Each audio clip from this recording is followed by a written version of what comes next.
Can you please confirm that you can see the presentation? Yes, sir. Okay, thank you. So all of you can hear me as well as see the presentation. So with that confirmation, we shall now resume our discussion of the last class.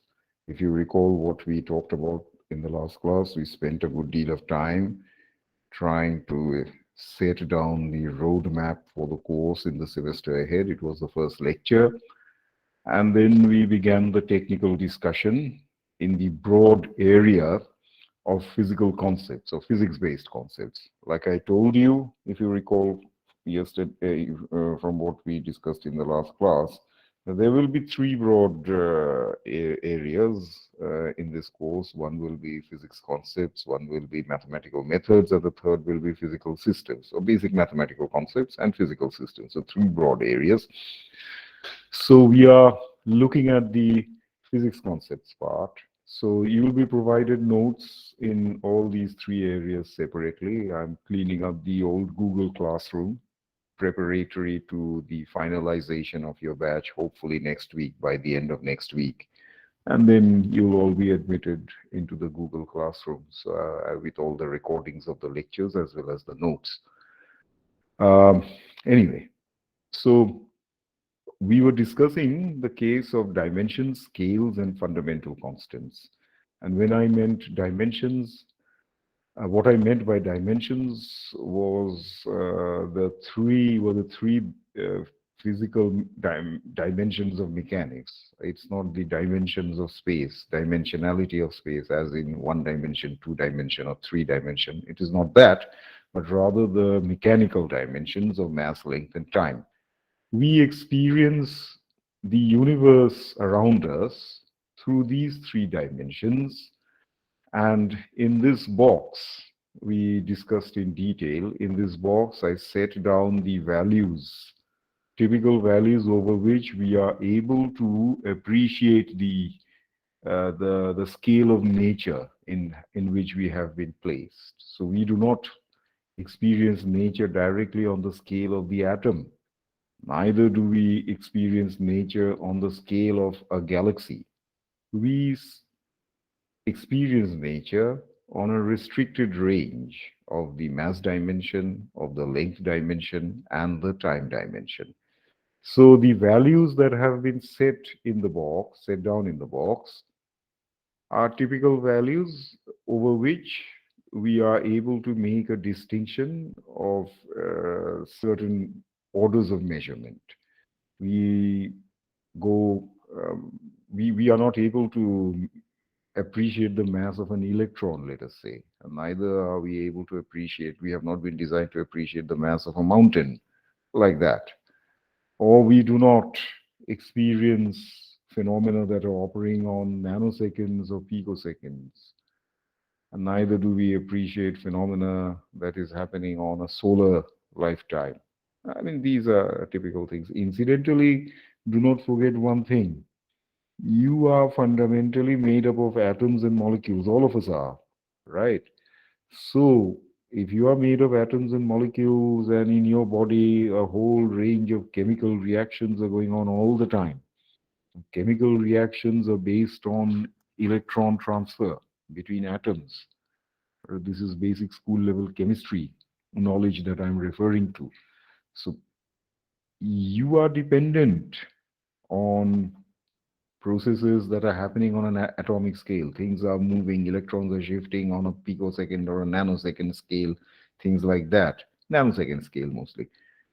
So do not for a moment disabuse. I mean, imagine that these things are far removed from your reality. You are going through all these processes. However, from a macroscopic point of view, macroscopic, these are microscopic processes, but from a macroscopic point of view, you will never realize those, I mean, those time scales, right? Anyway, so the question that we were beginning to look at was that why are we trapped in these three in these ranges of the three mechanical dimensions? Why can't we? Just a while ago, I said that you are made up of atoms, and atoms are undergoing chemical reactions in your body on nanosecond time scale. Atoms exist on a length scale of something like 10 raised to minus 10 meter. That is 10 raised to minus 10 or 10 raised to minus 11 meter. That's the Bohr radius of a hydrogen atom. So typically those scales, and yet you don't experience those scales directly with your macroscopic senses. Why not? So, in order to understand that, we have to understand the role of the natural evolution for our survival. Nature doesn't care about how intelligent you are so that you may be able to contemplate the laws of gravity or the structure of the atom or the large scale structure of the universe. Nature's basic purpose, nature is an experimenter. She experiments. Evolution is an experiment, nature's own experiment. When nature is trying this or that, it's all highly probabilistic and accidental, all of them. And then through a certain chain of accidents, different species come along different tracks. So we as the species of human beings have come along a certain track. We belong to the family of apes. We are descended from tree-dwelling ape ancestors. Many other tree-dwelling ancestors have also descended from tree-dwelling species coexisting on this planet alongside us have also descended from the same ancestors. So nature has experimented. Different species have come out from a certain, which one will survive in the long run. So these are all nature's experiments. Let us now try to see certain things. You know that the value of the acceleration due to gravity is 10 meter per second per second. That is a value set by this planet, right? Um, so nature's basic purpose is to ensure, not ensure, give us a good chance of survival. Nature doesn't guarantee anything. She just gives us chances. If you take the chance, you survive. If you do not take the chance, you do not survive. So that is what it is. Now, we were descended from tree-dwelling ancestors, and a safe distance to put between us and a predator will be about something of the order of 10 meters, right? If a predator is 1 kilometer away, you really do not have any reason to worry. If a predator is 100 meters away, just on time scale, scales of 10 decades, 1 kilometer is 1,000 meter. 1,000 meter away, you see a tiger. Okay, it's not a matter of big worry for you. A tiger is there 100 meters away, you should be a little concerned. A tiger is there 10 meters away, you should be very alarmed. You should be running at a good pace for your survival. Similarly, for tree-dwelling creatures, so 10 meters, something of the distance of a 10 meters, because creatures are not, don't have a reach beyond that, really. So something of a distance of 10 meters is also a safe distance to put between tree-dwelling apes and predators down on the ground. So suppose you're falling from a tree or you're running away from a predator, right? What is the reaction time that you have to do such an act? Let us see. Just let's take this example over here. You put the value of h equal to 10 meter. That's a safe distance. And suppose as an ape, you're falling from the tree, right? So how much time do you have to reach the ground? That is the reaction time scale you have. You have to survive within that time scale. So what is the time scale that you have if you want to put a safe distance of 10 meters between yourself and a predator? You are sitting on a tree and a tiger is on the ground. That's something like 2 into h by g. H, you put the value of 10 here. So that will be about root 2. Root 2 is 1.414, which is roughly 1 second. That's about the reaction time you have. If you are as slow as a tortoise or something, you do not survive. You must act to save yourself on a time scale of 1 second and grasp a branch or something. If you are on the ground, then also, of course, if you're falling from a tree, then g is the acceleration due to gravity. You're standing on the ground, there's big cat 10 meters away, you have to run. What is the acceleration that you shall have to put? Measurements say that for the fastest Olympic runners, Usain Bolt, I believe you have heard about him, Usain Bolt, his acceleration, because typically 100 meters sprint is the fastest running event. So the acceleration that somebody like Usain Bolt puts up, typically the acceleration is in the early stages. Then it goes on for something like 4 to 5 seconds. And then after that, the speed stabilizes. And by around the 10th second, the race is over. Typically, 100-meter runners, they take about 10 seconds to cover that distance. Right. I'm talking about order of magnitude. So for somebody like Usain Bolt, the early acceleration is something of the order of 8 meter per second to 10 meter per second per second. 8 meters per second, meaning per second squared, although you should be, technically this should be written as meter per second instead of meter per second squared, although we write it that way. Anyway, so that's something like 8 to 10 meters per second per second. That's about the acceleration that they can bring about.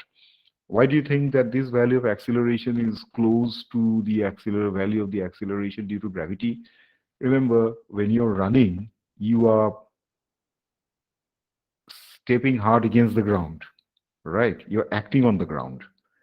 And by Newton's third law, the ground reacts back on you. So if you're pushing, when you run, you push hard against the ground. And the ground reacts back against you.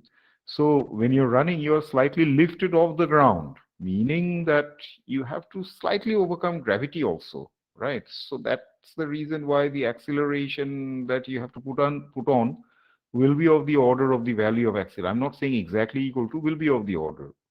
Fastest Olympic runners will accelerate at 8 meters per second, 8 to 10 meters per second squared. Okay. Maybe we are not all that fit. So ours will be probably one third of that, one fourth of that, something like that, right? I mean, I believe that if we run decently, all of us can cover 100 meters in 20 seconds. Olympic runners will do so in half the time, right? So those are our reflexes. Our muscle power to push hard against the ground is actually determined by G. I hope you're beginning to realize that thing. Our reflexes with which we can move quickly needs a survival time scale of 1 second at the very least, right? Sorry, at most, not at the very least, at most 1 second. If you're slower, if you take longer than that, then you don't survive. So nature is trying to give us chances of survival, and we have to grasp that. And those who survive like that pass on their fitness characteristics to their descendants, and that's how the species evolves. A species will evolve. So, incidentally, I've written something over here. For safety, our reflexes respond on a time scale of 1 second to events on a length scale of, I've mistakenly written 1 meter over here. It should be 10 meter. I mean, I'll supply you these notes with these mistakes, but in a separate page, I will also, mentioning the page number here, I will also upload a sheet of corrections. I don't want to tamper with these handwritten sheets anymore, um, beyond what they are already. So typically our survival speeds are h by t. You have to, your reflex is operating on 1 second. H is about 10 meters. So typical speeds for human species is of the order of 10 meters per second. Well, that's a very high speed actually. Maybe for those of us who are not that fit, it will be about 5 meters per second, 7 or 8 meters per second, something like that. So you can see the fastest Olympic runners will actually run 100 meters in 10 seconds. That's something like 10 meters per second. So that is there. I'm just giving you one simple example of why are these time scales, length scales, mass scales, they are hardwired in us. For your survival, you say, I mean, okay, I mean, 10 raised to a fraction of a second. That's the least time on which you are able to operate. If you're a close-in fielder on a cricket ground, that's the reaction time that you will have if a sharp catch comes your way, right? So you will say, why, I mean, why these, I mean, why not Why can't we have a reaction time of microsecond or a picosecond or a nanosecond? It's not needed really for your survival. The predator who will be charging at you will not be operating on those time scales either. So why should you want to invest in biological technology that you have no need of? Nature is also an economist. What's the point in investing in something? Let me talk the business of language of business. What is the point in investing in technology that you will never use? Right? You don't need to operate on picosecond time scale for your survival, right? And so, and then on the other hand, if you need too long, then you don't survive either. So there's a fine balance. If you have to, let us say a predator is charging towards you, you have to have a clear idea of the masses of objects that you can throw at the predator, the difference of the mass of a leaf and a big stone. You should know so that you know which one to throw at the predator so that you will survive, or create a little bit of distraction that will give you some longer time for you to make your escape. So that is what it is. If you throw a leaf at a charging animal or a charging tiger or whatever, there's no point in doing such a thing. So you have to know the difference of those things either. Sorry, is hello? So please just mute your mic, somebody. Okay. So these are the length scale. Again, the length scale. You need to you know I mean, with your eye estimation, you need to know the difference, the spacing between you and a predator or a little uh, uh, insect or a little animal that you want to eat or feed upon, little grains, all these things. So your eyesight is designed accordingly. Talking of eyesight, in the last class, I also mentioned something. You have a visible scale in the electromagnetic spectrum. The electromagnetic spectrum extends over a very large range, from gamma rays to microwaves and radio waves, and yet your eyes are designed to see only in the so-called visible range, which goes from 400 nanometers to 700 nanometers. Why suddenly this scale? Why don't you have radio eyes? Why don't you have X-ray eyes? Why don't you have microwave eyes or gamma ray eyes? Simple answer: the way you have evolved as a species, you are day-dwelling creatures. You have to see the world in sunlight. You don't see the world in the night. You're not a nocturnal creature, although technology has enabled you to stay awake till late in the night by creating artificial light and all that. And so the range over which the sun showers the maximum radiation on our planet is within this range of 400 nanometers to 700 nanometers. If you were, try to follow this point a little carefully. If you were living close to a star whose light would be coming in, let us say, the ultraviolet or the X-ray range, predominantly. The sun does send out light in the ultraviolet range or even infrared, radio, and all those things, but they are fractionally, they have a very small fraction. The largest fraction of solar radiation comes within this visible range of 400 to 700 nanometers. Don't forget something: the sun's color is yellow. So red is to one side of yellow, blue is to the other side. So yellow is the predominant radiation with a little bit both ways, left and right. So you see blue and red and all those colors also. So that is the predominant radiation that planet Earth receives. And you are meant to live in daytime or be active in daytime under this radiation. Therefore, your eyes have been designed by nature to capture this much radiation only. You don't need to see things in X-ray or infrared.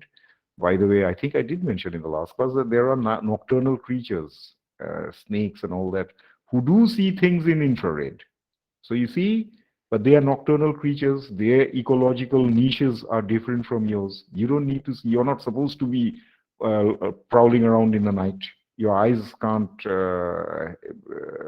help you see things in the night. Eyes are not designed to see things in the night. Then I told you that bats, nocturnal creatures again, they prowl about in the night, fly about in the night. They see things not with light, but with sound. They detect, they echolocate, send out sound, and then they reflect the sound back from things and see things, so-called see, actually. So you can see that these scales that you have been designed by nature, hardwired by nature into you through a process of natural evolution for your survival. You survive, your species will survive in the long run. If substantial numbers of your members of your species survive, then the species as a whole will also survive, right? That is the way. But why did I discuss this thing? The short answer is that nature is also playing a game on you. She's operating on vastly larger scales. And on those scales, this is the whole point I'm trying to make. You experience nature in your familiar mechanical dimensions of mass, length, and time. These are your dimensions. Nature really does not care much for what you see the world. Nature is completely indifferent towards your preferences, your needs. She will just create opportunities for survival for all of us. It's up to you to take that opportunity. If you don't take the opportunity, you don't survive. If and if members of species do not take up the opportunity, the species as a whole will not survive. And that is what happened on this planet. This planet was not too long ago, not ours, never ours. We are just in circulation for a few lakh years as a species, not even 2 lakh probably, 65 million years ago, this planet belonged to the giant reptiles. So nobody would have thought that one day this planet would be taken over by species like us, and we'll be building houses and planes and roads and all these things, right? So that is the way nature is operating. Nature is operating on vastly large time scales in all three mechanical dimensions: mass, length, and time. So what we see, these values are nothing very sacred for overall, really. From the larger perspective, these values are nothing very sacred. That's point number one. And eventually, I'll tell you also something. I will try to show to you that these dimensions, M, L, and T, they are also nothing very sacred. Neither are these values very important, nor are the dimensions, the mechanical dimensions, very important for nature. Nature is operating on different scales as well as on different dimensions. Let us now see what are those dimensions, nature's own dimensions. I've written something at the bottom of this page. Nature operates on vastly larger scales determined by CHG, which are the fundamental constants of nature. Now, these things, these fundamental constants of nature, they are nature's own dimensions. And we experience the world through dimensions which we feel are important to us. Nature's own dimensions are vastly different. They are the fundamental constants. And why am I talking about these things? Because ultimately, in your computational physics course, you shall be dealing with problems on very different scales of length, mass, and time. You'll be worrying about problems involving an electron. That is the domain of quantum mechanics. You'll be worrying about problems involving the sun and the planets. That is the different domain of planetary dynamics and galactic structures. So, different kinds of physical problems will operate on different kinds of mechanical dimensions in mass, length, and time. But what are the unifying quantities? The unifying quantities through all these different scales of nature are the fundamental constants. That is their role. And in order to do that, we shall now look at the role of the fundamental constants of nature. I have written three fundamental constants over here, C, H, and G. I believe you are familiar with them. By the way, don't confuse this H with this H. This H is height H, right? And this H is the famous Planck constant, named after Max Planck. C is the speed of light, and G, capital G, is Newton's universal gravitational constant. Hello, can you please just confirm that you're able to hear me clearly? Can one of you? Hello? Yes, sir. Okay, okay, thank you. Because occasionally there can be issues with the audio quality. Anyway, so as I was saying, so let us now try to see what we can do. We'll look at the idea of the Planck length and the Planck time. So first we will use our own mechanical dimensions, which we feel are important to us. Once again, I stress ML and T are dimensions that we feel are important to us, but nature really doesn't think much of them. What is important to us need not be important to nature. Nature is supremely indifferent and dispassionate. Okay, let us see now. C is the speed of light in vacuum. Speed meaning length upon time. In terms of MLT, its dimensions are L by T, LT raised to -1.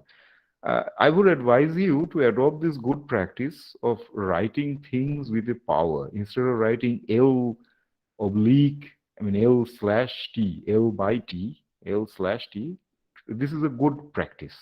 I'm not saying it's wrong. Writing L by T is wrong, but this is a good practice. You write in terms of powers, LT raised to -1. Okay, Planck's constant. Planck's constant comes from the famous formula E is equal to h into nu, where nu is the frequency of radiation, right? Electromagnetic radiation, that is. E is equal to h into nu. And E is energy and nu is frequency, right? So what is energy? Energy, nu is frequency, and as such, frequency has the unit of 1 upon time. So H will have the unit, can carry the unit of energy is equal to Planck's constant by time. That is how it comes about. Therefore, H will have the unit of energy into time. That is what has been written. And what is the unit of energy or dimension of energy? How is energy defined as? Simple thing. Work is a form of energy, right? If work is a form of energy, how do you define work? Work is force into displacement. And what is force? Force is mass into acceleration. In mechanics, that is. So here you have mass, here you have acceleration, LT raised to -2. And then this is force, mass into acceleration gives you force. I hope you can see the movement of the cursor. And then force into length, it gives you displacement. This is work. Work is a form of energy. So this is energy, energy into time. Then you make the necessary adjustments. M, L, and L will be L squared, T raised to -2, and T will give you T raised to -1. Those are the mechanical dimensions of Planck's constant. Newton's universal gravitational constant, capital G. Let us look at that. What is the famous gravitational formula? Force is minus G into M1 into M2 by R squared. That is the law of gravitation. If instead of that we write G as the subject of the formula, then it will be F by M1 into M2 into R squared, like that. Let's not worry about the minus sign over here.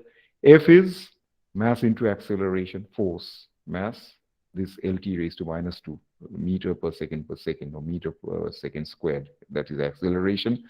R squared is L squared, M1 and M2. That's, if you have two objects with masses M1 and M2 and they're separated by a displacement of R, then the force of gravitation between the two is given as minus G M1 M2 by R squared, where G is a gravitational proportional constant. So that is what you are doing here. Now you make cancellations. M and M squared will be M raised to -1. L cubed and T raised to -2. So that is capital G. What are we going to do now? You follow carefully what I'm about to do.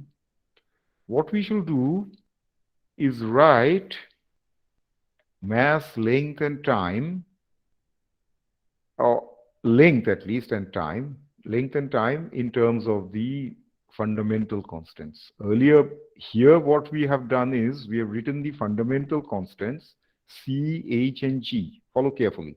C, H, and G have been written in terms of our familiar three mechanical dimensions, M, L, and T. Here, LT raised to -1, ml squared per time, m raised to -1, L cubed, T raised to -2. Right. Now we are going the opposite way. Can we write length in terms of C, H, and G? Let us say that nature's own fundamental dimensions are C, H, and G. can we then write h or sorry, length in terms of ch and g? Let us see how we can go about it. This is just a simple way of working with dimensions. I want to write length dimension in terms of ch and g, so l raised to l raised to 1, and then m raised to 0, t raised to 0. This will be 1 and this will be 1. So basically the left hand side is just l, but I'm writing it in a roundabout manner. M raised to 0, l raised to 1, t raised to 0. And let us say g, h, and c are the three basic dimensions of nature through all scales. Through all scales. Okay. So I'm writing g raised to alpha, h raised to beta, c raised to gamma. Now I shall have to balance dimensions on both sides and find the values of alpha, beta, and gamma. So what is g? G is m raised to minus 1, l cubed, t raised to minus 2.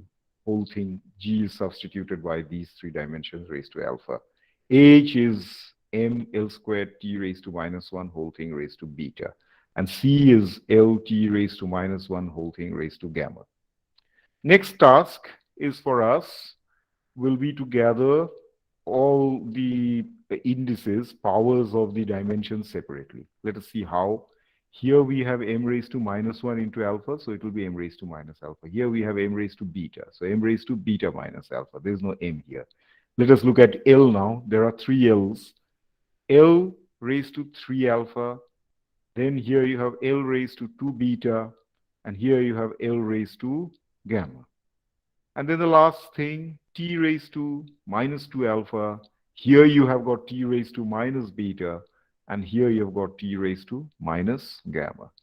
The left-hand side gives you m raised to 0, l raised to 1, t raised to 0. So if you balance the left and the right-hand sides, then immediately you will see beta minus alpha will be equal to 0, as written here. And if beta minus alpha is equal to 0, then beta is equal to alpha. Fine. Then let us look at this thing, the time part. T raised to, minus 2 alpha minus beta minus gamma is equal to 0 here. So that is what we are writing. Now, beta is also equal to alpha. Therefore, we are writing gamma in terms of alpha and beta. Gamma is equal to minus 2 alpha minus beta. But beta is equal to alpha, therefore gamma is equal to minus 3 alpha. So both beta and gamma have been written in terms of alpha. Our last task will be to find alpha explicitly in terms of a numerical value. And in order to do so, we look at the last standing quantity. 3 alpha plus 2 beta plus gamma is equal to 1 here. L raised to this thing is balanced with L raised to 1. And that will give us 3 alpha plus beta is equal to alpha. Therefore, we are writing, so 3 alpha plus 2 beta plus gamma is equal to 1. From that, we are writing 3 alpha plus 2 beta. I'm writing beta is equal to alpha, so I'm writing 2 alpha minus, so gamma is equal to minus 3 alpha. So gamma is written as minus 3 alpha. So this minus 3 alpha and this 3 alpha will cancel, and you'll just have 2 alpha is equal to 1. Therefore, alpha is equal to half. As soon as you have alpha is equal to half, knowing that beta is equal to alpha by now, beta is also equal to half. And knowing by now that gamma is equal to minus 3 alpha, gamma is equal to minus 3 halves, 3 by 2. So alpha is equal to half, so minus 3 by 2. So with these exponents, what did we start with? We said that length should be written in terms of g raised to alpha, h raised to beta, c raised to gamma. We find that alpha is equal to half, beta is equal to half, and gamma is equal to minus 3 by 2. So length dimension is written as g raised to half, h raised to half, g is alpha, h is beta. G raised to alpha is g raised to half, h raised to beta is h raised to half, c raised to gamma is c raised to minus 3 halves. This is a particularly important quantity that we have got. Let us write this thing. G raised to half, h raised to half, c raised to minus 3 halves could be written as hg by c cubed, whole thing square rooted. This quantity that we have got is known as the Planck length. We have obtained this through dimensional arguments. Now we shall try to see what its value is and try to understand its possible physical implication. Let us now try to see. So in the SI system of unit, which will be our regular system of unit, SI system, in the SI system, G has got the value of 6.67 into 10 raised to minus 11. SI meaning meter, kilogram, second. C has got the value of 3 to 10 raised to 8 meter per second, which is the SI unit. And H is equal to 6.626 into 10 raised to minus 34 joule second, right? SI unit again. So with these values, we try to find out this length known as the Planck length, named after Max Planck. Let's see. Put these numbers in an order of magnitude sense. You can do some cancellation and all that stuff. And you'll find that this thing is a very small length scale of 10 raised to minus 35 meter.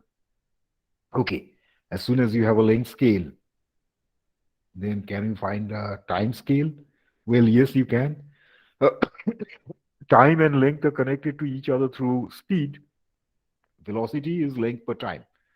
We have a standard scale for speed, universal scale for speed in the universe, which is the speed of light in vacuum. So we have manufactured a length scale known as the Planck length. We are dividing the Planck length by the speed of light, which is 3 to 10 raised to 8 SI unit. And we find a scale of time known as the Planck time. PL in the subscript is as in Planck, P-L-A-N-C-K, Max Planck, PL. Similarly, T, PL, Planck length is 10 raised to minus 35 meter. Planck time is 10 raised to minus 43 seconds. I've written something thereafter in this box. Let us see now. LPL, that is the Planck length, probably, the word probably is important here, probably gives the non-zero quantum of space. And TPL, Planck time, probably gives the non-zero quantum of time. In that sense, LPL and TPL are nature's least count for space and time. Let us now try to understand what I mean by this statement. I said that first we shall obtain these scales by dimensional argument. Then we shall try to find what their values are. And then we shall try to interpret them in a physical sense. So what can be the possible interpretation of these two quantities, Planck length and Planck time? Follow carefully. If H were to be 0, you follow this equation formula. If H were to be 0, then LPL would have been 0. But H is not 0. It is a very small number, 10 raised to minus 34 on our familiar scales of nature. What do you mean by on our familiar scales of nature? Meaning on the scale of nature where energy is measured in terms of a joule, 1 joule, 2 joules, something like that. The unit of Planck's constant is joule second, right? A second is our chosen system of unit. Why do you think a second is our chosen system of unit? Because that's probably the time scale on which your pulse beats. So a doctor would measure your pulse. Don't forget something. In the British system of units, you have foot pound second. This name foot is quite self-suggestive of its origin. You measure length scale or set down length scales using the human limb as a scale. You set down your unit using human limbs as a scale. You say 1 arm's length, 1 foot, a yard. These are the British system of units, right? Nobody uses them. I mean, we don't use them. We are not to use them. But as you can see, these units of second, foot, meter, these are defined by us. Similarly, the joule. Joule is our chosen system of unit. 1 joule, 2 joule, that's like that. So on our scales of nature, Planck's constant is a very small number, 10 raised to minus 34. Viewed from our scale of nature, that is. It's a very small number, 10 raised to minus 34. But it's still a non-zero number. Had it been zero, then the Planck length would have been zero. What is this non-zero but small number trying to tell you? Planck's constant, follow this point a little attentively. Planck's constant gives a minimum non-zero quantum of everything. For instance, the idea of Planck's constant came with the non-zero quantum of energy, E is equal to h nu. Radiation occurs on, with a quantum of minimum irreducible quantum of energy packet, which is known as a photon. And what is the value of that energy? H into nu. That is Planck's quantization of radiation, so to speak. Charges, for instance, have a minimum quantum, and that is the electron. Similarly, magnetism has got a minimum quantum, that is a magneton. So you cannot hope to get any smaller quantity of that measurable thing than its minimum irreducible quantum. The question is, do space and time also have a quantum, minimum irreducible quantum? Electron, you can visualize maybe a packet of energy, a photon, minimum irreducible quantity of energy that you can visualize, maybe a magneton, like in electromagnetic theory, which you studied just in the last semester. You would have studied electron, magneton, all those quantities, things about like that. So they are all minimum irreducible quantum of things. Incidentally, sound also has a quantum. By the way, light is photo, connected with the word photo. Therefore, the quantum of light is photon. Similarly, sound is phono, as in telephone, microphone. So the minimum irreducible quantum of an acoustic wave, sound wave is an acoustic wave. Minimum irreducible quantum of an acoustic wave is known as a phonon. And so it is that, do space and time also have a minimum irreducible quantum? The educated guess of a lot of very intelligent human beings is that probably space and time also have a minimum irreducible quantum. That is why I have written the probably. Now, why probably? Nobody has designed the technology to probe length scales of, nobody has yet designed the technology to probe length scales of 10 raised to minus 35 meter. Nobody has yet designed the technology to probe length scales of 10 raised to minus 43 second. The day somebody comes and says that I have probed a length scale of, let us say, 10 raised to minus 40 meter, minus 40, then this whole argument will fall flat. Right? Similarly, the day somebody comes and says that I have found nature operating on a time scale of 10 raised to minus 50 second, then this whole argument will fall flat. But as of now, this is an educated theoretical guess that probably space and time also have a minimum irreducible quantum. And what is a minimum irreducible quantum of space? What is a minimum irreducible quantum of time? In nature, they are nature's least count. I give you a length, a scale, this 1 foot scale by which you draw a line and all that, make measurements. What is the least count of that scale? 1 millimeter. Just look at it. Centimeters is divided into 10 grooves, and you've got a 1 millimeter least count on that scale. So that's the least count of that measuring apparatus. Time scale. If I ask you, can you measure the time? You look at, check the time, you look at your watch, and your watch, the second hand, the minimum irreducible measurement that your watch can make accurately is on the time scale of a second. The second hand will jump from one groove to another. Your pulse is also operating on a time scale of a second. Right. So those are the least count of your measuring ruler, your watch, your pulse beat for both space and time. Scale will measure the least count of, give the least count of space. You can reduce the least count by more refined apparatus, watches, atomic clocks, and all those things will go to very fine values. As best as I know, 10 raised to minus 15 second is a femtosecond. There is femtosecond chemistry. So when things are moving on time scales of 10 raised to minus 15 second in the atomic domain, that's femtosecond chemistry. Then I think beyond femto, if it will be attosecond. You notice something that all of these go on a power of 3. Milli is -3, micro is -6, uh, nano is -9, pico is -12, femto is -15, like that. And then I think after femto it is attosecond, but I'm not very sure really. Whatever it is. So that's there. So you need to have the appropriate kind of measuring apparatus to be able to have smaller and smaller least count. And similarly on the other side also, kilo is 10 raised to 3, mega is 10 raised to 6, kilo meaning 10 raised to 3, million, mega meaning 10 raised to 6, billion or giga means 10 raised to 9, and like that. I think after 10 raised to 9 there is tera, 10 raised to 12, terahertz or terabyte, gigabyte, gigahertz, all right, 10 raised to 12. Beyond tera, there's something else. Can't remember.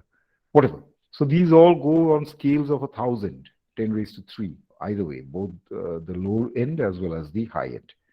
So the educated guess is that Planck time and Planck length set nature's least count for time and scale length respectively.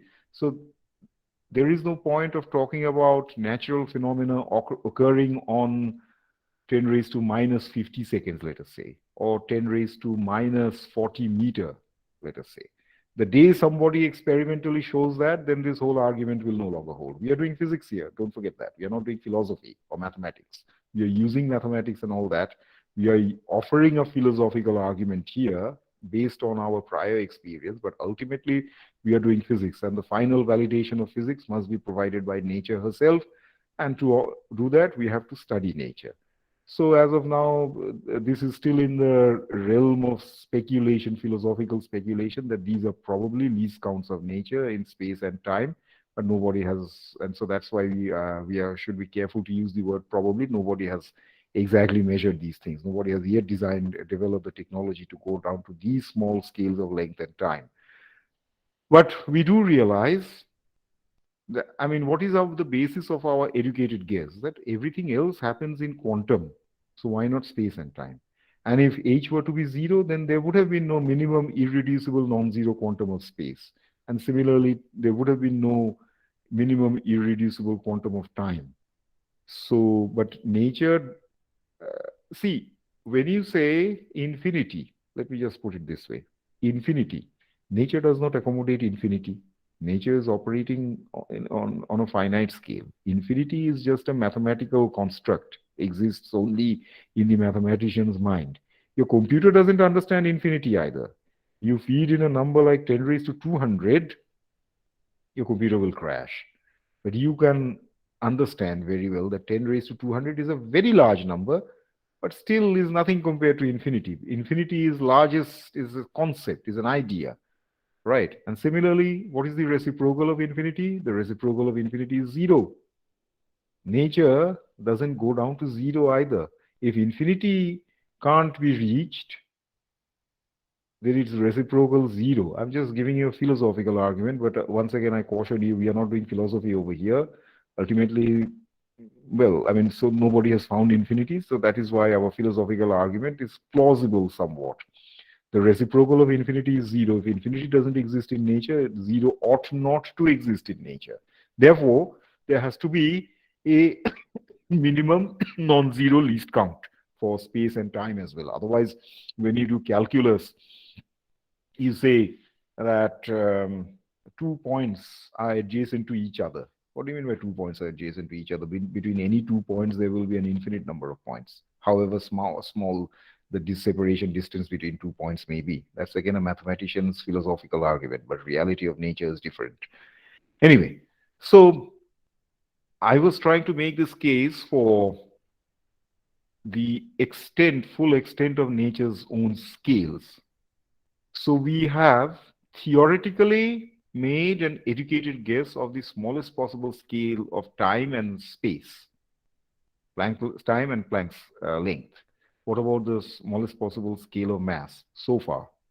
Incidentally, you can also manufacture by this dimensional argument a scale of mass known as the Planck mass, right? But that is not a very small mass. It's something like 10 raised to minus 7. I'll give you a problem sheet later where you'll be working out the Planck mass for yourself by using these dimensional arguments. And you will find that the mass of an electron is far less than that so-called theoretical Planck mass. So that is why I'm saying Planck time and Planck length may not hold in the long run. If somebody experimentally observes that there are smaller scales of length and time than that, and that's exactly what has happened to the mass. Planck mass is far larger than the mass of an electron. Therefore, going by our empirical or experimental observation, we say that by our experience, not our philosophizing or theorizing, the smallest mass that we know is the mass of an electron, which is 9 into 10 raised to minus 31, of that order. So 9 we are writing as 10, so that's roughly 10 raised to minus 30 kg. There are things like quarks and all that, which have a finite small fraction, 1/3 of the mass and of these things, but let's not get into all those difficult things. The order of magnitude is going to be of the order of 10 raised to minus 30 kg. So that's the smallest mass known so far, 10 raised to minus 30 kg.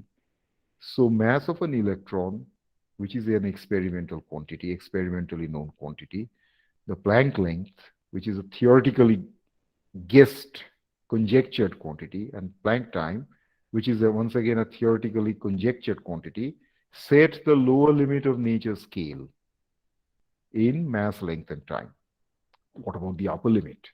We have discussed for ourselves that this is the lower limit and this is the upper limit by our experience. Now we are contrasting that with respect to the background of nature's own scale. So that is the point that I'm trying to establish. We have seen the lower limit of mass, length, and time on which nature herself is operating. Now we'll look at the upper limit. What is the upper limit? The upper limit of nature's scale is the mass of the universe itself. We do fondly hope that there is nothing greater than the universe itself. So the largest scales of everything is on the scale of the entire universe. So we have the mass of the universe, the age of the universe, and the spatial extent of the universe. All, you can see M, L, and T, all in the dimensions of M, L, and T. So those are the upper limit. Now let us try to guess some numbers. I'm just supplying some values. You know that the mass of a proton or a neutron is about 1,000 times greater than the mass of an electron on a scale, right? So an electron has got a mass, actually 2,000, actually 1846 times. The mass of a proton or a neutron is 1846 times the mass of an electron. So that's roughly 2,000. We'll not worry about the 2, we'll say 1,000 times. So mass of an electron is 10 raised to minus 30 kg. Therefore, the mass of a proton or a neutron is about 10 raised to minus 27 kg, 1,000 times into 10 raised to minus 30. I'm supplying you a number. The number of protons or neutrons, these are known as heavy particles, baryons, that go into constructing a nucleus. Protons and neutrons in the universe, their number is estimated to be of the order of 10 raised to 80, 80. So if there are 10 raised to 80 protons and neutrons, both have nearly the same mass. I mean, there's a slight difference, but that's negligible. So 10 raised to 80, negligible as far as our argument goes, not if you are a nuclear chemist, by the way. So 10 raised to 80 such particles, each has got a mass of 10 raised to minus 27 kg. So what is the mass of the universe in that case? That's 10 raised to 80 times the mass of each such particle, 10 raised to minus 27 kg, will give you 10 raised to 53 kg. Very good. Age of the universe. Well, cosmological values say that the universe as of now is something of the order of 14 billion years. Billion meaning 10 raised to 9 years. 14 billion years. Assuming with good experimental evidence, not assuming, with good experimental evidence, it is supposed that the universe started with what is known as a Big Bang, and thereafter the universe has been increasing ever since. And so the Big Bang happened 14 billion years ago. A massive explosion, unimaginably powerful explosion created the universe. So that happened 14 billion years ago. How many seconds are there in 1 year? A year has got 365 days. So 365, a day has got 24 hours. So 365 into 24. And each hour has got 3,600 seconds. So 3,600 seconds, let us now put those values. 3,600 seconds is 10 raised to 3. 24 is 10 raised to 1. So, and 365 is 10 raised to 2. So 10 raised to 2 into 10 raised to 1 into 10 raised to 3 is 10 raised to 6. And then the 3 and the 2 and the 3 will all give another 10. So that's roughly a year is 10 raised to 7 seconds. So 10 raised to 9 into 14 will be 10 raised to 10 years of that order of magnitude, into 10 raised to 7 will be 10 raised to 17 seconds. That is the age of the universe scale. Not exact number, but on the order of this thing. And the span of the universe, very simple. You've got a time scale multiplied with a universally valid scale of velocity, c to 10 raised to 17. So c is 10 raised to 8, 3 to 10 raised to 8 meter per second. So 17 plus 8 will give you 25, 10 raised to 25 meter. So the mass of the universe is 10 raised to 53 kg, the age of the universe is 10 raised to 17 second, and the span of the universe, length dimension of the universe is 10 raised to 25 meter. Put these things on a table, the full scale of the universe. I hope you can all see the table. Ah. Please confirm that you can see the table. Hello? Yes, sir, it is Yes, visible. sir. Okay. Try to follow what is going on over here. ml and T. Mass of the electron, Planck length, Planck time.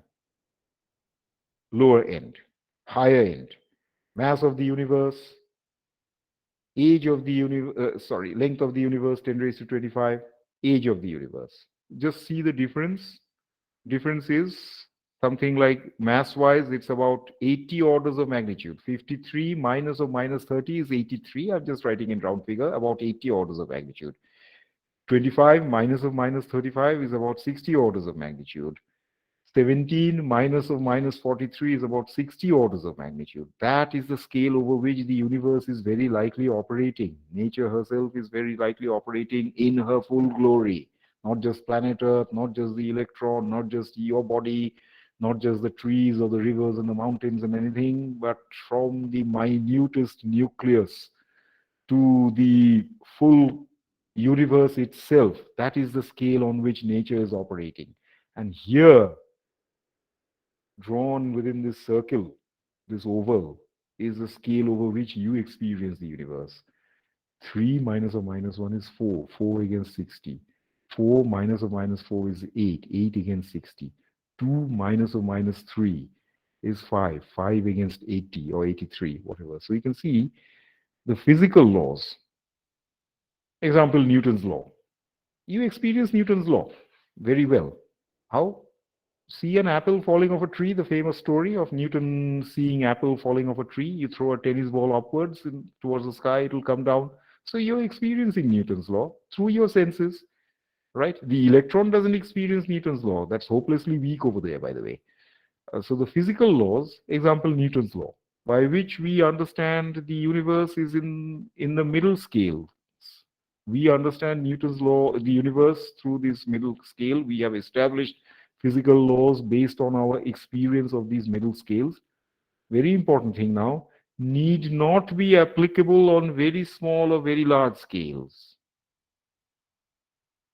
You have got Newton's law of universal gravitation. Universal gravitation is still okay. You've got Newton's law of mechanics. Every object tends to be at rest in a or uniform motion along a straight line unless an external force is acting on it, and force is proportional to mass into acceleration, action, reaction, all these things.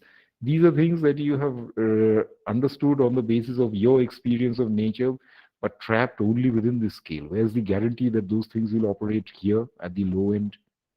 Where's the guarantee that those things will work over here at the high end? There is no guarantee, and indeed it doesn't. At the low end, which is on the very small scale, the universe is operating by the laws of quantum mechanics, which you shall have to study in due course as a part of this course. At the high end, Newton's laws, so the universe is operating according to Einstein's special and general theories of relativity, which extended Newton's mechanical laws by bringing in questions of the universality of the speed of light. So quantum mechanics at the low end, Einstein's general relativity at the high end. In between, within these dimensions, you have understood understood the mechanical universe in terms of Newton's laws. So that is the whole point. The middle scales in which we live give us physical laws by which we appreciate the operation of nature. But then the way we appreciate the laws through which we appreciate the operation of nature need not be applicable on the small length scales. There you have quantum mechanics. The electron is a wave and all that. Louis de Broglie, on the scales of galaxies and the far end of the universe, you have Einstein's general theory of relativity, or Einstein's relativity, broadly speaking. So that is the point I hope you have appreciated. Now we shall move towards, and so these things, they are not completely disjointed. It doesn't mean that the small end is completely disjointed from the high end of the universe. Although quantum mechanics is holding on the small end and Einstein's relativity is holding on the high end, you don't worry about the physics of the universe from a quantum mechanical point of view, the way you solve Schrodinger's equation, or you imagine the electron to be a wave and all that. Nevertheless, there are certain unifying things running through these vastly different, these limiting scales, one at the small end and one at the high end. What are those unifying things, unifying quantities? Those unifying quantities are these three things, C, H, and G. Therefore, we shall now have to look at these these quantities. Physical implications of the fundamental constants. Let us try to see. I'll just be making some statement. These, I'm not getting into any complicated derivation, because for that you'll have to study Einstein's special theory of relativity, which is offered as, incidentally, as an elective to your senior classes, but not now. But we'll just draw the main conclusions, look at the main conclusions without getting into their derivation. So let us look at the main conclusions regarding the physical implications of the fundamental constants. So this is entirely the doing of Albert Einstein. Right, let us see. The speed of light in vacuum, c, is a fundamental constant. What are its implications? First thing, very important, it is invariant through all reference frames, regardless of their relative velocities. It is a universally fixed quantity. You'll say, what do you mean by that? Let us see. I've written something over here. First, let me read it out. If a reference frame moves with a velocity v, that is, let us say, a train coach, with respect to a fixed frame, that is, let us say, the railway platform. And if an object moves with a velocity u prime with respect to the moving frame, then the velocity of the same object measured in the fixed ground frame is given by this formula. Let us try to understand this formula. Let us try to understand this whole physical scenario. You have gone to the rail station to see a friend off in a train. So the train is moving, you are standing on the platform and you're watching the train move out of the rail station. And your friend is walking down the corridor of the train in the direction of the train motion of the train. So as far as your friend is concerned, follow this point very attentively. As far as your friend is concerned, his or her speed of movement, walking leisurely, let us say 1 meter per second or 2 meters per second with respect to the train. So your friend's speed with respect to the train is 2 meters per second, let us say, very amble, leisurely pace, 2 meters per second with respect to the train. But you are standing on the ground. What will you measure your friend's speed to be? It will be your friend's speed with respect to the train plus the speed of the train with respect to your fixed platform at where you are standing. So basically, then it stands to reason that your friend's speed shall be the speed of the train as measured by you standing on the platform. The speed of the train will, which is something like, let's say, Indian Railway speed, 50 kilometers per hour. 50 kilometers per hour, you can convert to meters per second unit. There's a conversion factor. That's not a very difficult thing. So 50 kilometers per hour plus the speed with which your friend is walking, with something like 2 meters per second. So you can just unify the units, I mean, standardize the units, and you can get a value of the speed with which your friend is walking. So that is a very logical thing to say. But when things move very close to the speed of light, here it is. Let's now apply the whole idea to light. So instead of your friend moving in the train, you now worry about the the light that is coming out of the headlamp of the train. The driver has switched on. The train driver has switched on the headlamp, and the headlamp is throwing out light from the front part of the train. So the speed of light in vacuum, you follow carefully what I'm about to say. The speed of light in vacuum is 3 to 10 raised to 8 meters per second. That is with respect to the train. So your friend who is in the train, or the train driver who is in the train, with respect to the train frame of reference, both of them will measure a speed of light, because the light is coming out of the head of the train even as the train is moving. So from their point of view, the speed of light is the standard 3 into 10 raised to 8 meters per second. You are standing on the platform. What do you measure the speed of light to be? You think that going by your common experience, you will measure the speed of light to be, from your point of view, your frame of reference, to be 3 into 10 raised to 8 meter per second plus the speed of the train. Isn't so? That is how we do. So Einstein is saying, no, that is not what happens. The u prime is the velocity with respect to the moving frame of reference. There's just some terminology issue here. I'll just establish that. Follow carefully. Moving frame of reference has got the symbol of its velocity to be v. With respect to the moving frame of reference, if something is traveling, it has its velocity comes with the symbol a prime, u prime. And if something is observing the same phenomenon with respect to a static frame, such as you on the platform, it will carry no prime. Ignore the denominator now. Ignore the denominator. And so you will see, if v is the speed of the train and your friend is moving in the train with respect to the train with a speed of u prime, then you on the ground, standing on the ground, ignoring the denominator, will measure a speed of v plus u prime, speed of the train plus your friend's speed within the train. That is what it is. And so you should also apply the same principle to light. If v is the speed of the train and u prime is the speed of light with respect to the moving train, which is c, 3 to 10 raised to 8 meters per second, then your speed of your measured speed of light will be v plus c, the speed of light. But no, Einstein is saying that the speed of light is invariant through all frames, regardless of their relative velocities. That's a very strange thing to see, or even think of. It is a universally fixed quantity. What do I mean by that? Just imagine a train is traveling. Your friend is traveling in a train. Now you are also traveling in another train instead of being on the platform. Both of you friends are traveling in the same direction in two different train coaches running parallel to each other.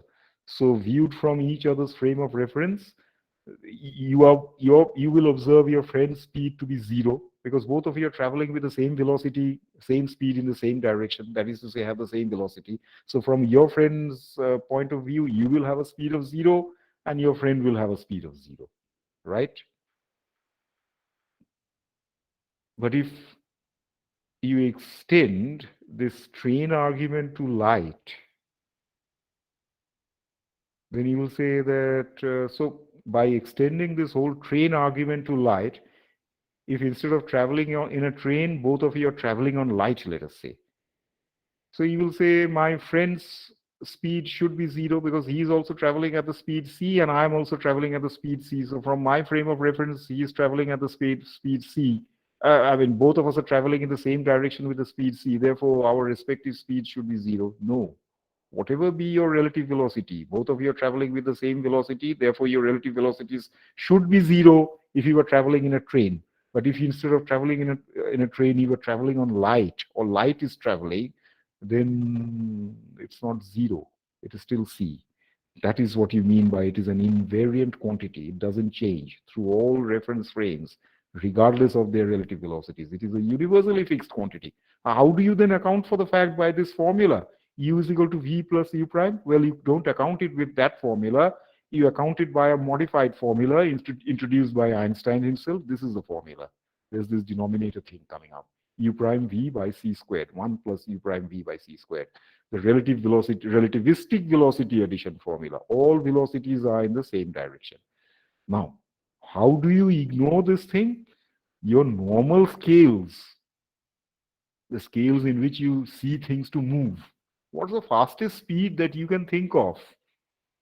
Probably the speed with which the booster rockets lift spacecraft outside of Earth's gravity, right? Those speeds are 11 kilometers per second, 11 to 12 kilometers per second, right? Escape velocity, 11 to 12 kilometers per second. What is the speed of light? 3 lakh kilometers per second. So 11, 3 lakh, 3 into 10 raised to 8 meter is 3 lakh kilometer, 3 into 10 raised to 5 kilometer. So your normal scales of experience, U prime V, are something like a few kilometers an hour. The supersonic fighter jets travel faster than the speed of sound, something like 300 meter per second. The booster rockets that help spacecrafts go beyond the Earth's gravity, will not go beyond, escape, that give impart escape velocity, go at a speed of 11 kilometers per second. So you can see you have got c squared over here, meaning 3 lakh kilometers per second into 3 lakh kilometers per second, meaning 9 into 10 raised to 10. Lakh meaning 10 raised to 5. This is 9 into 10 raised to 10. Over that, even if you put two 11s or two booster rockets, there's nothing compared to this thing. So therefore, from your scale of reference, from your scale of nature, this quantity appears negligible. You wouldn't even, by the application of your experience, think that the possibility of this quantity may arise. Well, Einstein was a genius for that reason. He realized that this thing is important. And when will it be important? When things start moving at the speed of light. Light speed has a very large value, enormous value. If the speed of light had a smaller value, let's say 40 or 50 kilometers an hour, then you would have experienced all this relativistic velocity addition as a matter of common experience. Otherwise, then this statement that regardless of relative velocities between reference frames, the speed of light will be universally fixed. It is not going to change. It's not going to change its value from 3 lakh kilometers per second to zero or this or that. No, that is not happening. If only the speed of light were to have been a very small value, this statement would not have appeared so fanciful to you, but it is the truth. How? Let us see. I'll just give a small example over here. Train travels with velocity v. The train headlamp sends out light at velocity u prime. U prime is the velocity measured with respect to the moving frame of reference, right? With respect to the moving frame. Here the moving frame is the train. Speed of light is c, that is u prime. Ground observer, you are standing on the ground. If follow this point very carefully. If this thing were not to have been zero, would not have been included in your formula, you would have added the speed of light to the speed of the train, right? By just this thing. So if u were prime and v were being very much less than c, so u appears to be, that's why I'm putting an approximately equal to formula, v plus u prime. But you can't take such liberties when you're dealing with light. With light, you have to be careful. So here it is, just see, ground observer will record v plus c divided by 1 plus vc by c squared using this formula. U prime is now equal to c. U prime is c here. And then this v by c, c and c will cancel. And then you can make a little adjustment, manipulation over here. V plus c, c, u is equal to c. Light can never rest. That's a very important statement.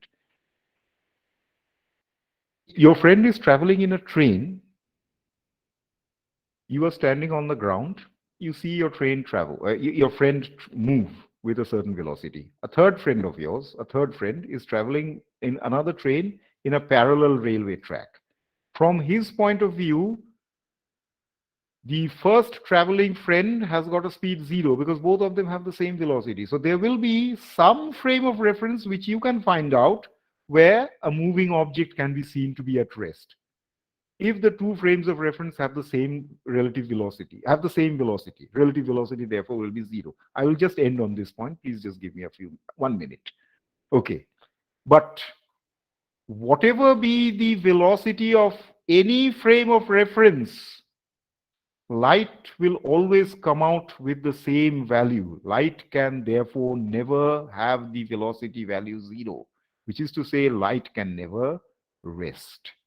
That is a very important implication of the fundamental constant c, the speed of light in vacuum, universality of the speed of light in vacuum, c. Okay, so I have come to the end of time. Yeah, our time. In the next class, which is, by the way, I'll just mention a few things. Next Monday, we have a laboratory. So I shall start the laboratory. It'll just be a warm-up session, a laboratory warm-up session. We still haven't covered enough theoretical ground to start problem solving. We'll discuss a few methods of problem solving and warm up, but I expect you all to be present in the laboratory because I mentioned to you laboratory attendance is compulsory, and you'll also learn a few things because lab part has got 1/3 weightage, nearly 1/3 weightage, 30%. That's one thing. And next week, I don't think we shall have a class on Wednesday because Wednesday is Republic Day holiday. Our classes are on Wednesdays and Fridays. So our next theory session will be next Friday, in which we shall discuss that mass, length, and time, the so-called mechanical dimensions which are very dear to us, are not really invariant in various frames of reference. That was also what Einstein showed. Anyway, so we shall see about those things soon enough. I'll stop the sharing of this thing. I'll upload the recording later for you. So if you have any questions, you may ask me now. Otherwise, we may all leave. Sir, on what basis non-zero these non-zero quantums are decided? Means how do we fix that it will be the small